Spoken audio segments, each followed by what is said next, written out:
నమస్కారం శ్రీ నాయకంటి గారు. కాలసర్పయోగం గురించి అయితే మీరు చెప్పడం జరిగింది సార్. పద్మ కాలసర్పయోగం అంటే ఏంటి అండ్ దానివల్ల ఎటువంటి ఎఫెక్ట్స్ ఉంటాయి జీవితంలో ఎవరికైనా సరే ఇండివిజువల్ పర్సన్స్ కనుక మనం చూసుకుంటే దాని నుంచి బయటపడాలి అంటే అసలు ఏం చేయాలి? నమస్కారం. ఓం శ్రీ గురుభ్యో నమః. ఓం శ్రీ మాత్రే నమః. కాలసర్పయోగం మనకి జాతకరీత్యా కూడా రాహుకేతువులు అనేవాళ్ళు బంధించబడి ఉంటే దాన్ని కాలసర్పయోగం అని అంటారు. ఎప్పుడు కూడా రాహు అనేవాళ్ళు అగ్రభాగంలోనూ అధోభాగంలోనూ కేతు ఉండి సప్త గ్రహాలు అంటే 7 ప్లానెట్స్ అనేవి కూడా బాండింగ్లో ఉంటే దిస్ ఈజ్ ద కాలసర్పయోగం అని అంటారు. ఈ కాలసర్పయోగంలో సవ్యకాల సర్పయోగాలు, అపసవ్యకాల సర్పయోగాలు ఉంటాయి. అంటే clock wise anti clock wise సంబంధించిన కాలసర్పయోగాలు కొన్ని ఉంటాయి. అలానే దృశ్యగోళార్థకాల సర్పయోగాలు, అదృశ్యగోళార్థకాల సర్పయోగాలు ఏర్పడతాయి. రాహుతోటి ఏర్పడే కాలసర్పయోగాలు 144, కేతువుతో ఏర్పడే కాలసర్పయోగాలు 144 కలిపి 288 కాలసర్పయోగాలనే ఉంటాయి. సాధారణంగా జనరల్గా 12 కాలసర్పయోగాలు ఉంటాయి. అందులో మనకి అనంత, కుళిక, వాసుకి, తక్షకని, పద్మ, మహాపద్మ, విషక్త ఇలాంటి కాలసర్పయోగ దోషాలు ఉంటాయి. ఎప్పుడు కూడా 2 ప్లానెట్స్ అనేవి కలవటాన్ని యోగము అని అంటారు. ఈ మనకు బర్త్ చార్టులో యాక్చువల్గా ఏమిటంటే ఎప్పుడు కూడా అప్పులో రాహు ఉండటం, డౌన్లో కేతు అనేవాళ్ళు ఉంటారు. This is the clock wise directions. Next ఎప్పుడు కూడా కేతు అనేవాళ్ళు పైన ఉండి అంటే అప్పులో ఉండి అలానే డౌన్లో రాహు ఉంటే దాన్ని యాంటీ క్లాక్ వైజ్ సంబంధించిందిగా మనం చెప్పుకుంటాం. ఈ కాలసర్పయోగంలో చాలా రకాలైన నెంబర్ ఆఫ్ కాలసర్పయోగాలు అనేవి ఎక్కువగా ఉన్నాయి. రాహుని డ్రాగన్ హెడ్ అని, అలానే కేతుని మరి డ్రాగన్ టైల్ అని అంటాం. ఇక్కడ రాహుకేతువులు అనేవాళ్ళు ఛాయాగ్రహాలు. దానివల్లనే మనకి గ్రహణాలన్నీ కూడా ఏర్పడుతూ ఉంటాయి వాస్తవంగా అయితే. ఇక్కడ ప్రతిదీ కూడా మనం జాతకపరంగా బర్త్ చార్ట్లో ఒక్కొక్క ప్లానెట్ అనేది ఒక్కొక్కటి రిప్రజెంట్ చేస్తుంటుంది. సన్ను ఒక రిప్రజెంట్ చేయటం హెల్త్ పరంగా ఇష్యూస్. అలానే సైకలాజికల్ ట్రీట్మెంట్ అంటే సైకలాజికల్ ఇష్యూస్ను మనకి బయటకు వచ్చేవి ఎలా అంటే మూన్ ప్లానెట్ అనేది రిప్రజెంట్ చేసేది సైకలాజికల్ ఫీలింగ్స్. అలానే మార్స్ హెల్త్ ఇష్యూస్, మన వెహికల్స్ సంబంధించిన ప్రాబ్లమ్స్ కొన్ని ఉండటం, ఇది రిప్రజెంటివ్ చేసేది ఏంటంటే మార్స్.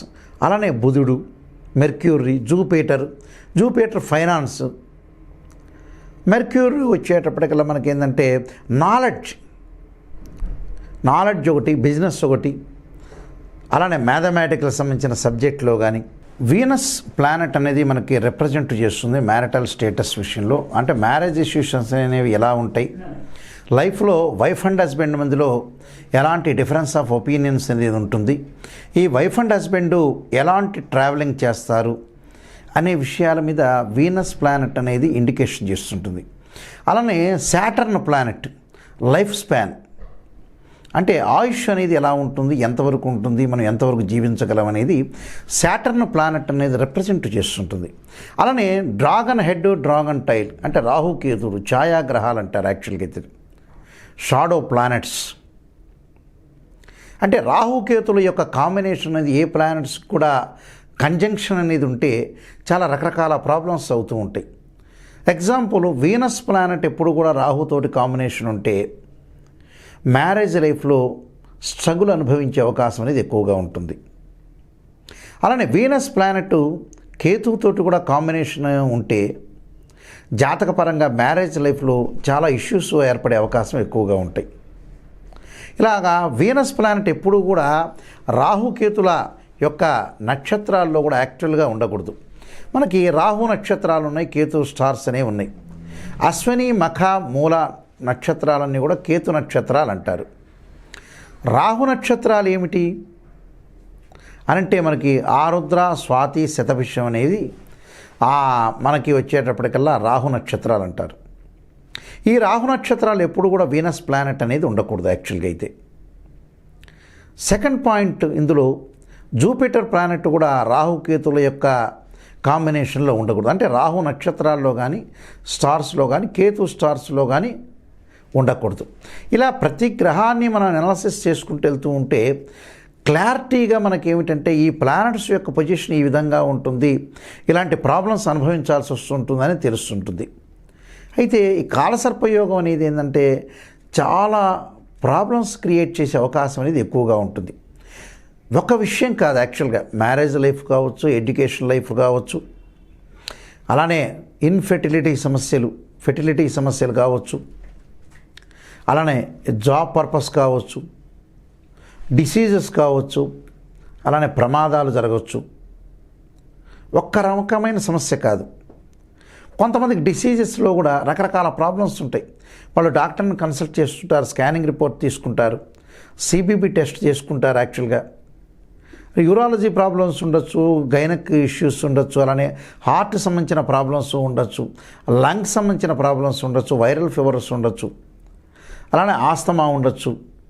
ఇలాంటి రకరకాల ప్రాబ్లమ్స్ కూడా కొన్నిటికి విచిత్రంగా యాబ్డోమెన్ టెస్ట్ కూడా చేస్తుంటారు. యాబ్డోమెన్ టెస్ట్లో కూడా కొన్ని స్కానింగ్ రిపోర్ట్లో యాక్చువల్గా ఏంటంటే డిసీజ్ ఉంటుంది. ఆ డిసీజ్ కూడా ఆ సిటీ స్కాన్లో తెలియదు యాక్చువల్గా. అయితే ఇవన్నీ కూడా కారణాలు ఏంటంటే వాళ్ళ హారోస్కోప్లో బర్త్ చార్ట్లో కాలసర్పయోగం అనేది ఉండటం వల్ల ఇలాంటి ప్రాబ్లమ్స్ వచ్చే అవకాశం అనేది ఎక్కువగా ఉంటుంది.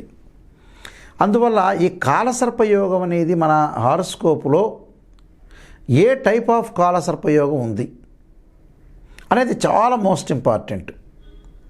రకరకాలు కొంతమంది హానెస్టీగా ఉన్నా కూడా చాలా ప్రాబ్లమ్స్ వచ్చే అవకాశం అనేది ఎక్కువగా ఉంటుంది.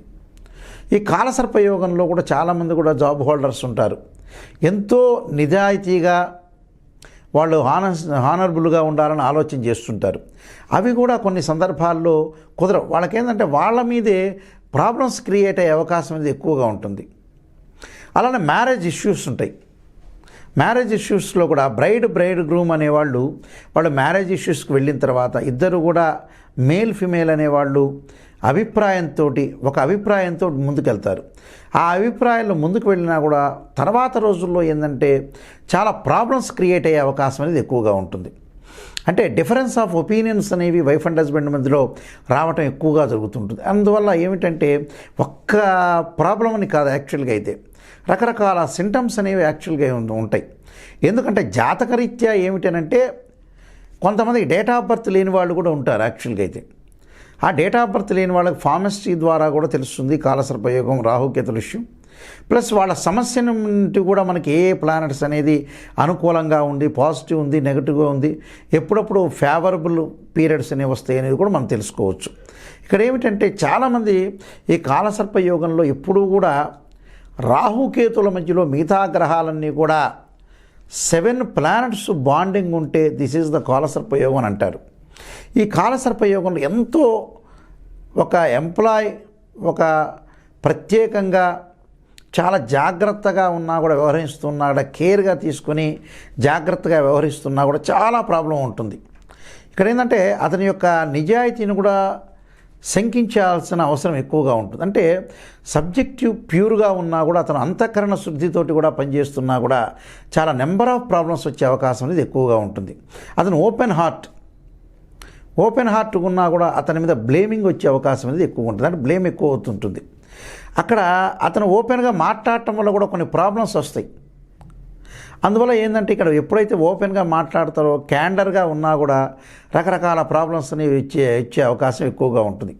అంటే అక్కడ స్పీకింగ్ చేసి ఓపెన్లీగా వాళ్ళు మాట్లాడే అవకాశం ఎక్కువ ఉంటుంది. దానివల్ల కూడా రకరకాల ప్రాబ్లమ్స్ క్రియేట్ అయ్యే అవకాశం ఎక్కువగా ఉంటుంది. కొంతమంది మనం చూస్తుంటే ఎగ్జాంపుల్ మనకు సమాజంలో ఓపెన్గా మాట్లాడటం వల్ల కూడా చాలా ప్రాబ్లమ్స్ క్రియేట్ అవుతుంటాయి.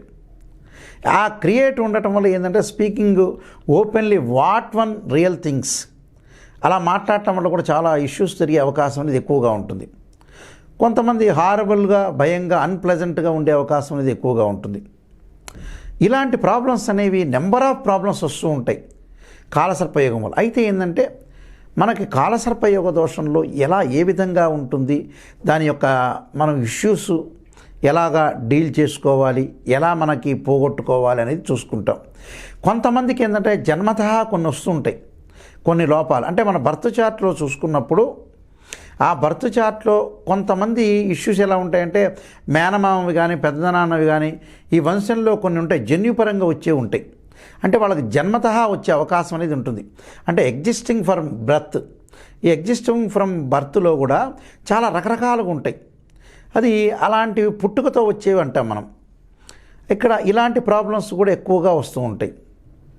అందువల్ల వాళ్ళకి ఏంటంటే జెన్యూన్ పరంగా వచ్చే విషయాలు కూడా చాలా ఎక్కువగా ఉండటం వల్ల వాళ్ళకి రకరకాల ప్రాబ్లమ్స్, ఇష్యూస్ వచ్చే అవకాశం అనేది ఎక్కువగా ఉంటుంది. అందువల్ల అసలు మనకు బర్త్ చార్ట్లో కాలసర్పయోగం ఉందా లేదా అనేది మనం చూసుకోవాలి. అది చూసుకుంటే మనకు క్లారిఫై అయ్యే అవకాశం ఖచ్చితంగా ఉంటుంది. ఈ రోజున టుడే మనం పద్మకాల సర్పయోగం గురించి డిస్కషన్ చేద్దాం. పద్మకాల సర్పయోగం అంటే ఏమిటి? వాట్ ఈస్ ద పద్మకాల సర్పయోగం? 12 కాలసర్పయోగాల్లో వన్ ఆఫ్ ది పద్మకాల సర్పయోగం. ఒక కాలసర్పయోగం పద్మకాల సర్పయోగం. ఈ పద్మకాల సర్పయోగంలో మనకి 5th ప్లేస్లో రాహు ఉంటాడు, 11th ప్లేస్లో వచ్చేప్పుడు కేతు ఉంటాడు. అలా ఉండి 7 ప్లానెట్స్ బాండింగ్లో ఉన్నదాన్ని మనం పద్మకాల సర్పయోగం అని అంటారు. ఈ పద్మకాల సర్పయోగం వల్ల ఇవన్నీ కూడా వాళ్ళకు కూడా కొంత జన్మతః వచ్చే ఉంటాయి. కంజనిటల్ అంటారు. ఈ కంజనిటల్లో కూడా ఎగ్జిస్టింగ్ ఫ్రమ్ బర్త్ నుంచి కూడా ఏర్పడేవి ఎక్కువగా ఉంటాయి. అలాగా చాలా చూసుకోవాలి మనం. ఈ కాలసర్పయోగంలో ఈ పద్మకాల సర్పయోగంలో ఉన్న వాళ్ళకంటే రాహు అనేవాళ్ళు అగ్రభాగంలోను, కేతు అనేవాళ్ళు అధోభాగంలో ఉంటుంది. రాహు అనేవాళ్ళు అప్పులో ఉండటం, కేతు అనేవాళ్ళు డౌన్లో ఉండి 7 ప్లానెట్స్ యొక్క పరిస్థితి అంటే 7 ప్లానెట్స్ అనేవి కూడా మనకు అనుకూలంగా ఉన్నా కూడా ఈ రాహు కేతువులు అనేవాళ్ళు ఎప్పుడైతే బంధించబడి ఉంటాయో ఈ గురువు, ఎగ్జాంపుల్ గురువు బాగున్నాడు, పద్మకాల సర్పయోగం ఉంది, గురువు బాగున్నా కూడా ఆ గురువు యొక్క రిజల్ట్ అనేది ఏమవుతుందంటే నిర్వీర్యం అవుతుంది. అంటే ఆ గురువు అనేవాడు ఇచ్చే ఫలితాలు అనేవి రిజెక్ట్ అయ్యే అవకాశం ఎక్కువగా ఉంటుంది. అక్కడ జూపిటర్ ప్లానెట్ యొక్క రిజల్ట్ అనేవి రిజెక్ట్ కావటం, వీనస్ యొక్క ప్లానెట్స్ యొక్క రిజల్ట్ అనేవి రిజెక్ట్ కావటం, అంటే ఎవ్రీ ప్లానెట్ యొక్క వాళ్ళు ఇచ్చే రిజల్ట్ అనేవి ఏముందంటే రిజెక్ట్ అవుతుంటాయి. అంటే వాళ్ళు ఇవ్వాలనుకున్నా కూడా ఆ ప్లానెట్స్ యొక్క పొజిషన్, ఈ రాహుకేతులు అనేవాళ్ళు బంధించబడి ఉంటే చాలా ఇష్యూస్ వచ్చే అవకాశం అనేది అలా ఉంటుంది. ఈ పద్మకాల సర్పయోగంలో 5th ప్లేస్లో డ్రాగన్ హెడ్, 11th ప్లేస్లో డ్రాగన్ టైల్ అనేవి ఎక్కువగా ఉంటాయి. ఈ మధ్యలో 7 ప్లానెట్స్ అనేవి బాండింగ్లో ఉండాలని దిస్ ఈజ్ ద పద్మకాల సర్పయోగం. ఈ పద్మకాల సర్పయోగం యొక్క రిజల్ట్ ఏమిటి? మెయిన్ పాయింట్ రిజల్ట్ ఏమిటి? అసలు రిజల్ట్ ఏం జరుగుతుంది అలా ఉంటే అనేది మనకి చాలా మోస్ట్ ఇంపార్టెంట్ పాయింట్ ఇందులో. ఇక్కడ పద్మకాల సర్పయోగ దోషంలో రాహుతోటి చాలామంది కూడా కాలసర్పయోగం ఉంది అని అనుకుంటారు. ఈ పద్మకాల సర్పయోగంలో రాహుతోటి వేరే గ్రహాల ప్లానెట్స్ అనేవి బంధించున్నాయా లేవా అంటే రాహుకి ఆ గ్రహాలు, ఉదాహరణ ఎగ్జాంపుల్ రాహు శని బుధుడు ఉన్నాడు ఎగ్జాంపుల్. రాహు కంటే ఆ శని బుధుడు అనేవాడు గ్రహాలు బ్యాక్ ఉన్నాయా లేదా ఫ్రంట్ ఉన్నాయా చూసుకోవాలి. చాలామంది కూడా ఏంటంటే జన్మ లగ్న కుండల్లో ఏం చేస్తారంటే రాహు శని బుధుడు ఉంటే ఎంబడే కింద కేతు ఉంటే కాలసర్పయోగం, దిస్ ఈజ్ ద కాలసర్పయోగం అంటారు. This is not correct. Rahu కంటే కూడా ఫ్రంట్ బ్యాక్ అనేది మన డిగ్రీలో చూసుకుంటాం యాక్చువల్గా అయితే. అంటే రాహు వెనక్కున్నాడా, బ్యాక్ ఉన్నాడా, ఫ్రంట్ ఉన్నాడా, మిగతా గ్రహాలు ముందున్నాయా లేవా అని మనకేంటంటే మ్యాథమెటికల్ ప్రకారంగా డిగ్రీలో మనం చూసుకోవాలి.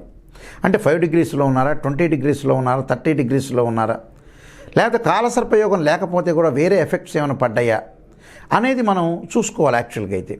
ఇలాంటివన్నీ కూడా మనం చూసుకుంటేనే బర్త్ చార్ట్లో ఖచ్చితంగా ఏ రిజల్ట్స్ అనేవి ఏమున్నాయి అనే దాన్ని మనం ఎలా ఇండికేషన్ చేస్తుంది, ఎలా రిప్రజెంట్ చేస్తుంది, మన డెవలప్మెంట్ అనేది ఎందుకు కావట్లేదు, హౌ టు డెవలప్, ఇలాంటివన్నీ కూడా ఇష్యూస్ అన్నీ కూడా కొన్ని క్వశ్చన్స్ అనేవి మనకు వచ్చే అవకాశం ఎక్కువగా ఉంటుంది. ఈ క్వశ్చన్స్కి ఏంది, మన బర్త్ చార్ట్ని పర్ఫెక్ట్గా అబ్జర్వేషన్ అనేది చేయాలి. ఈ పర్ఫెక్ట్గా అబ్జర్వేషన్ చేస్తే మనకి మంచి రిజల్ట్ వచ్చే అవకాశం ఖచ్చితంగా ఉంటుంది. ఈ పద్మకాల సర్ప యోగంలో కూడా ఫెర్టిలిటీ సమస్యలు అనేవి ఎక్కువగా వస్తాయి. ఇక్కడ ఎప్పుడైతే ఈ ఫెర్టిలిటీ సమస్యలు అనేవి వస్తాయో మనకి ఎంబటే మనం అప్రోచ్ అవుతాం ఒక ఆస్ట్రాలజర్ని. అలాగా ఈ ఫెర్టిలిటీ అంటే ఏంటంటే సంతాన సమస్యలు బాగా, ఇన్ఫెర్టిలిటీ అంటే సంతానానికి సంబంధించినవి కలక్కపోవటం. అలాగా ఎప్పుడైతే మనకు సంతానం అనేది కంటిన్యూగా మనకు కలుగుతూ ఉంటుంటే మనం ఏ ఆస్ట్రాలజర్ అప్రోచ్ చేయం, కంటిన్యూగా కలగటం అనేది మనకు ఉద్దేశం యాక్చువల్గా అయితే. సంతాన సమస్యలు అనేవి బాగా ఎక్కువగా వస్తుంటాయి. అది మెయిన్ రీజన్. అదొకటి. సంతానం లేకపోవటం, అంటే ఆ చిల్డ్రన్స్ యొక్క డెవలప్మెంట్ అనేది లేకపోవటం. వాళ్ళ మ్యారేజ్ ఇష్యూలుగా ఉండొచ్చు, లేదా ఎడ్యుకేషన్ లైఫ్ ఉండొచ్చు. తర్వాత ఎడ్యుకేషన్ లైఫ్తో పాటు మ్యారేజ్ ఇష్యూస్తో పాటు వాళ్ళు మంచి జాబ్ లేకపోవటం, అబ్రాడ్ వెళ్ళలేకపోవటం, కొన్ని ఇష్యూస్ అనేవి ఎక్కువగా ఉంటాయి. ఈ పద్మకాల సర్పయోగం వల్ల మనకి కొన్ని విచిత్రమైన వ్యాధులు రావటం, అంటే కొన్ని డిసీజెస్, అంటే స్కానింగ్ రిపోర్ట్ కూడా అందని డిసీజెస్ కొన్ని ఉంటాయి యాక్చువల్గా అయితే. అలాంటి డిసీజెస్ అనేవి ఎక్కువగా రావటం, అంటే మనకి ఎప్పుడు కూడా కొన్ని రిజల్ట్ ఏంటంటే, ఒక డాక్టర్ గారి దగ్గరికి వెళ్ళినప్పుడు, ఒక డాక్టర్ని కన్సల్ట్ అయినప్పుడు అతను ఫస్ట్ చేసేది అంటే స్కానింగ్ రిపోర్ట్. ఆ స్కానింగ్ రిపోర్ట్లో కూడా మనం వెళ్ళిన తర్వాత బాగుంది, ఓకే, వెల్ అండ్ గుడ్ అంటారు, మీకు ఎలాంటి డిసీజ్ లేదు, బాగానే ఉంది అని అంటారు. కానీ ఆ వ్యక్తులు అనేవాళ్ళు, ఆ పర్సన్స్ అనేవాళ్ళు ఏదో రకమైన విషయంలో బాధపడుతూ ఉంటారు. అక్కడ వాళ్ళకి రీజన్ తెలియదు, వాట్ ఈస్ ద రీజన్ అనేది తెలియదు యాక్చువల్గా అయితే. ఎందుకు కారణం? మరి డాక్టర్ గారు కన్సల్ట్ చేస్తే ఈజ్ ఓకే అన్నారు, మనకేమో ప్రాబ్లమాటిక్ ఉంది అంటే విచిత్రమైన వ్యాధులు అంటారు. అలాంటి విషయాలు కూడా ఈ పద్మకాల సర్పయోగ దోషంలో జరిగే అవకాశం ఉంటుంది. అలానే ఫైనాన్షియల్ సంబంధించిన ప్రాబ్లమ్స్ ఎక్కువగా ఉండటం, ఫైనాన్షియల్ క్రైసిస్, అంటే ఒక బిజినెస్ చేస్తున్నా, ఒక ఉద్యోగం చేస్తున్నా ప్రాఫిట్ కంటే కూడా లాస్ అనేది ఎక్కువగా ఉండటం, అంటే 100 రూపాయలు వస్తే 200 ఖర్చు కావటం. తర్వాత భార్యాభర్తల మధ్యలో, అంటే wife and husband difference of opinions, భిన్నమైన అభిప్రాయాలు, ఈగో ప్రాబ్లమ్స్, భార్యాభర్తలు ఇద్దరు కూడా సరిగా లేకపోవటం. అలాగా వైఫ్ అండ్ హస్బెండ్ మధ్యలో చాలా ఇష్యూస్ అనేవి ఎక్కువగా వస్తుంటాయి. అంటే వాళ్ళకు పాజిటివ్ అనేది అనుకూలంగా ఉండదు. వీళ్ళిద్దరి మధ్యలో కూడా, వైఫ్ అండ్ హస్బెండ్ మధ్యలో చిల్డ్రన్స్ కొంతమంది నలిగిపోయే అవకాశం ఎక్కువగా ఉంటుంది. మ్యారేజెస్ చేసుకోవటం, అలానే డైవర్స్కి వెళ్ళిపోవటం, ఈ పిల్లల యొక్క భవిష్యత్తు ఏంది, ఇన్ ఫ్యూచర్ ఏంది అనే విషయంలో, ఈ సంఘటనలో ఈ చిల్డ్రన్స్ సంబంధించిన ప్రాబ్లమ్స్ ఎలా ఉంటాయి, ఎలా సాల్వ్ అవుతాయి, భార్యాభర్తల మధ్య యొక్క ప్రాబ్లమ్స్ అనేది హౌ టు సాల్వ్, ఎలా సాల్వ్ అవుతాయి అనేది కూడా, ఇలాంటి ప్రాబ్లమ్స్ వచ్చే అవకాశం అనేది ఎక్కువగా ఉంటుంది. అలానే ఈ ఫైనాన్షియల్ పరంగా కాకుండా కొంత భారీ నష్టాలు ఎక్కువగా, అంటే వ్యసనాలు ఉంటాయి కొంతమందికి, రకరకాల వ్యసనాలతో కొంతమంది ఉంటారు. వ్యసనాలు అంటే ఒక డ్రింక్ తాగటం కానీ, రకరకాల, అలానే పరస్త్రీ వ్యామోహం కానీ, ఇలాంటి రకరకాల ఇష్యూలతోటి కూడా ధనాన్ని పోగొట్టుకునే అవకాశం. అంటే ఏదైనా సరే ఎక్స్పెండిచర్ అనేది పెరగటం బాగా ఎక్కువగా. ఎగ్జాంపుల్ ఏంటంటే, మనకి శుభకార్యాలకు కానీ, ఒక మ్యారేజ్ లైఫ్, మ్యారేజ్ సంబంధించిన ఇష్యూస్ కానీ, ఎడ్యుకేషన్ కానీ ఖర్చు పెడితే ఏముండదు ఎక్స్పెండిచర్, కానీ అనవసరమైన ఖర్చులు అంటారు. ఇలాంటి ప్రాబ్లమ్స్ అనేవి ఎక్కువగా రావటం అనేది ఎక్కువగా జరుగుతుంది. అలానే కొంతమందికి శత్రువుల వల్ల బలం, ఎనిమీస్ వల్ల చాలా ప్రాబ్లమ్స్, ఇష్యూస్ అవుతుంటాయి. అదొకటి మోస్ట్ ఇంపార్టెంట్. అంటే మనం ఒక బిజినెస్ చేస్తున్నా, వాళ్ళని ఒకళ్ళకి అప్పచెప్పినా కూడా చాలా రకరకాల ప్రాబ్లమ్స్ వస్తూ ఉంటాయి. ఇలాంటి ప్రాబ్లమ్స్ కూడా కలిగే అవకాశం ఉంటుంది. అలానే కొంతమందికి ఏంటంటే పోలీస్ స్టేషన్కి వెళ్ళటం, కోర్టులకు వెళ్ళటం, ఇలాంటి ప్రాబ్లమ్స్ కూడా ఎక్కువగా జరిగే అవకాశం అనేది ఎక్కువగా ఉంటుంది. అక్కడ ఈ పద్మకాల సర్పయోగ దోషం వల్ల ఇలాంటివన్నీ కూడా చాలా జరుగుతూ ఉంటాయి. ప్రాబ్లమ్స్, రకరకాల ప్రాబ్లమ్స్ అనే ఇష్యూ అనే అవకాశం అనేది ఖచ్చితంగా ఉంటుంది. అందువల్ల దీన్ని ఖచ్చితంగా ఇంకొక విషయం ఏంటంటే, మోస్ట్ ఇంపార్టెంట్, ఒక్కొక్క కాలసర్పయోగానికి ఒక్కొక్క విధమైన రెమెడీ అనేది ఉంటుంది. ఇక్కడ ప్రతిదానికి కూడా ఒకటే సేమ్ అనేది ఉండదు యాక్చువల్గా అయితే. అందువల్ల తప్పకుండా ఏంటంటే, ఈ పద్మకాల సర్పయోగానికి ఒక్కొక్క పూజ అనేది ఒక్కొక్క విధానం ఉంటుంది. అష్టనాగ మండలం ఉండొచ్చు, నవనాగ మండల పూజలు ఉండొచ్చు, అలానే ద్వాదశ నాగమండల పూజలు ఉంటాయి, సర్పసూక్త పాశుపతాస్త్ర రుద్రాభిషేకం ఉంటుంది. ఇలాంటి డిఫరెంట్ కైండ్ ఆఫ్ పూజలు అనేవి ఎక్కువగా ఉంటాయి. అందువల్ల జాతకపరంగా మనకి అబ్జర్వ్ చేసి బర్త్ చార్ట్లో ఏముంది పర్ఫెక్ట్గా ఆలోచన చేసి ముందుకు వెళ్ళాలి. పర్ఫెక్ట్గా ఆలోచన చేస్తేనే మనకు ఖచ్చితమైన రిజల్ట్ వచ్చే అవకాశం అనేది ఖచ్చితంగా ఉంటుంది. ఇలాంటి ఇష్యూస్, ఇలాంటి ప్రాబ్లమ్స్ లేకుండా మనం జాగ్రత్తగా దాని యొక్క రెమెడీస్ అనేవి పర్ఫెక్ట్గా చేసుకుంటే మనం ఖచ్చితంగా మంచి జరిగే అవకాశం ఉంటుంది. అలానే మనం కార్తీక మాసంలో 18, 19వ తారీఖు 18th, 19th డేట్లో కాలసర్ప పూజలు, కాలసర్ప యోగానికి సంబంధించిన హోమం అని కూడా చేస్తున్నాము. ఈ యజ్ఞయాగాది క్రతువుల్లో కూడా పాల్గొనచ్చు. అందరూ కూడా పాల్గొంటే అసలు ఏమిటి కాలసర్ప యోగానికి ఏ విధంగా చేయాలి, చాలామంది కూడా మేము చేసామని అనుకుంటారు, కానీ వాస్తవంగా అలా కాదు. దాని యొక్క రిజల్ట్ అనేవి వస్తూ ఉంది. పర్ఫెక్ట్గా చేసుకుంటేనే మనకు వచ్చే అవకాశం ఖచ్చితంగా ఉంటుంది. ఈ విధానాన్ని మీరు అనుసరించండి. ఏదైనా విషయాలున్నా కూడా మీరు ఏదైనా మాట్లాడాలనుకుంటే ఆ స్క్రీన్ మీద స్క్రోలింగ్ అవుతున్న నా నెంబర్ ఉంటుంది, నా నెంబర్కి కాల్ చేసి మీరు అన్ని విషయాలు తెలుసుకోవచ్చు. సర్వే జనా సుఖినో భవంతు. Thank you sir.